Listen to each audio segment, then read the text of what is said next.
Roger, at love 3 down in the third set, how worried were you, and were you already thinking that your year was perhaps over? Yeah, I was probably slightly angry, more than, thinking, oh, it's going to be over soon.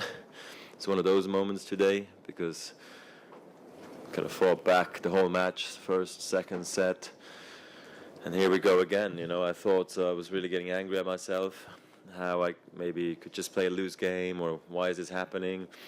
I'm trying to focus so hard for it not to happen, and it did. So because of the last few weeks, probably I stayed relatively calm inside because I had a lot of ups and downs throughout the matches in Basel and in Paris, and then again here. So for that reason, I think that helped for me today to not worry too much. Okay, it's just a break. It sounds like a lot, 3-2, but I was in many of Juan Martin's service games, so I kind of felt like we will get one more chance to break back, and it's exactly what happened. And then once on even terms, I think I was able to play maybe a little bit more freely, and for the first time I was almost feeling like I was kind of in the lead, and it was a great finish. I was very happy, and to get the victory was a great feeling, so I was very happy.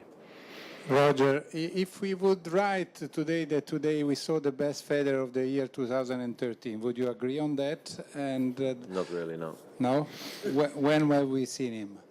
I don't know. I'll have a chance tomorrow, but I did play very well in Australia. I don't know if you were where you were. Were you under a rock, or? Actually, I think I played a great match against Tsonga, and I played a great match against Murray. So I think that was probably the best tennis I played all year. Roger, congrats. Indoors, you are 4-love against Rafa. You Sorry. beat indoors. Yeah, okay. You have a 4-love against Rafa. You beat him 4 times, all in Masters Cup. Yeah. Besides the resting thing, you have less than 24 hours to recover.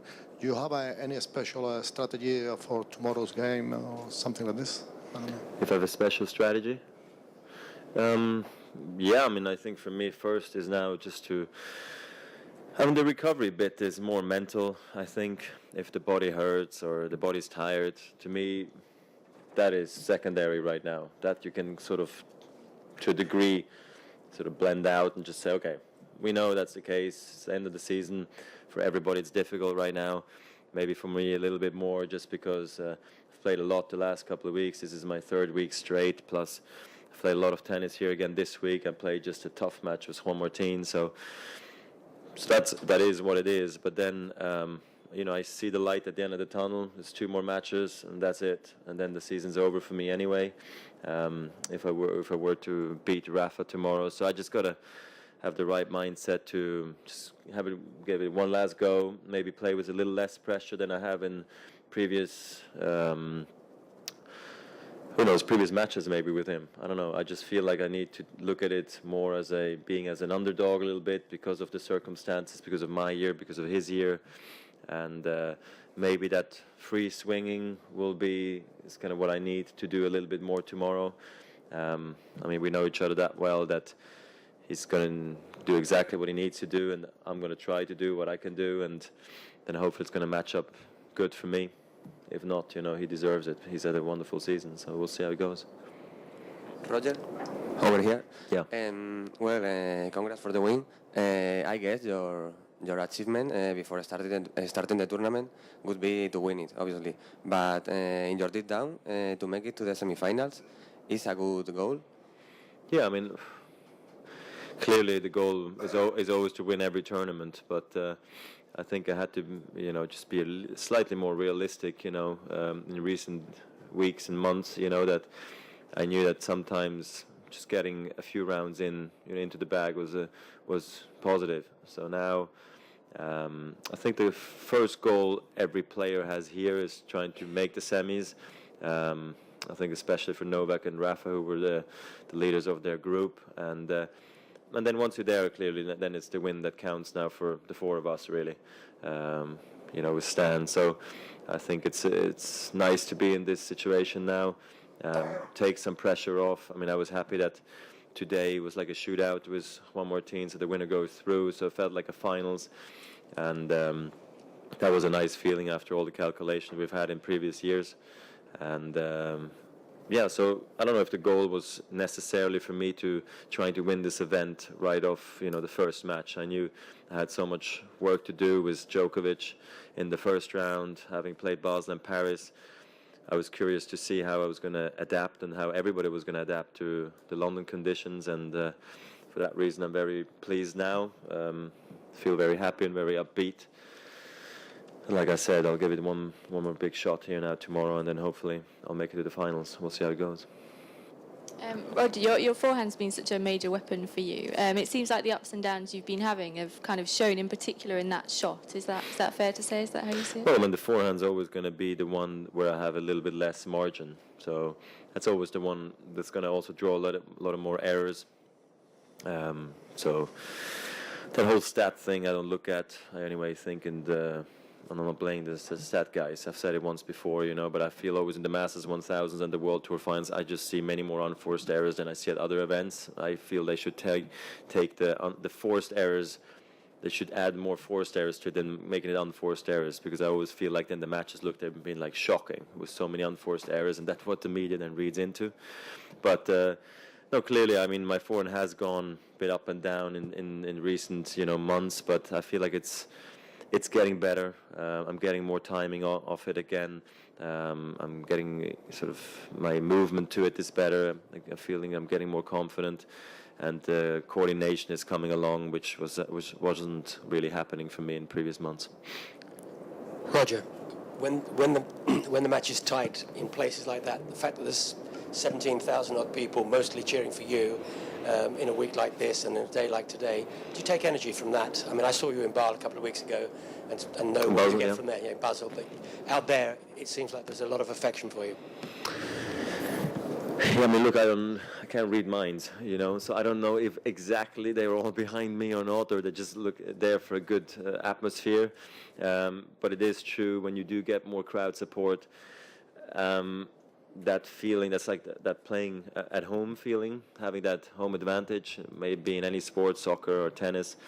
I just feel like you give it a shot, you kind of go for it, and then the risk sort of pays off. Whereas if the crowd's not necessarily against you, but for your opponent, you might play a little bit more tentative. And I think that's what's been happening for me. I've been willing to take the risk. I've been willing to move forward. I've been willing to keep going for my shots, even though maybe the unforced errors are piling up. And I think that's the reason where this last couple of weeks have been very nice for me. Almost playing with home advantage. In Basel it started, clearly, I mean, that's where I was born. But then also in Bercy, it was an amazing atmosphere over there as well, and I got a lot of crowd support. Then here it's been ongoing as well, other than maybe the Gasquet 2 o'clock match, it was a bit subdued. But I think now when it comes to the crunch, I hope that the crowds are going to be fired up and very supportive of the players. And I always say if they're on my side, sure I'll appreciate that. Roger, tomorrow 2 Swiss men playing, you and Wawrinka, will be a special day for Switzerland. You could talk a little bit about this moment. I think it's historical, 2 Swiss men playing. Historical, yeah, I mean, absolutely. I mean, I don't know if I'm more excited that I won or that we're both in the semis, to be honest. So I'm very happy for Stan. I think he's had a great season, and an amazing tough match with Federer. The way he was able to turn it around and get the victory was beautiful. So I was hoping to be there too, and make both of us get to the semis. And here we are playing the best 2 players of the season. I think it's incredibly interesting for the 2 of us, for Swiss tennis, for the Swiss media, and I think it's historic, like you said. So I think we're gonna speak to each other a little bit later, and I'll tell him a few things that I know, and he'll hopefully tell me a few things that he knows about this week, about the players we're playing. Yeah. Yes, Roger, here about Del Potro. I mean, has a lot of up and downs during the match. I mean, and we asked him, and he says he doesn't know exactly which is the solution for it. I mean, do you notice it? And is there any kind of solution for a player who has up and downs in the same match, based on your experience? Who had up and downs? Del Potro. I thought mine were more severe. So, if that makes him feel any better. No, but probably coming from you, probably. But I mean, in general, not just today. I mean, having you follow him a lot, and you play a lot against him. I don't necessarily see him fluctuating as much. I think it's really been me necessarily. I mean, look at the matches in Basel, Paris, and here.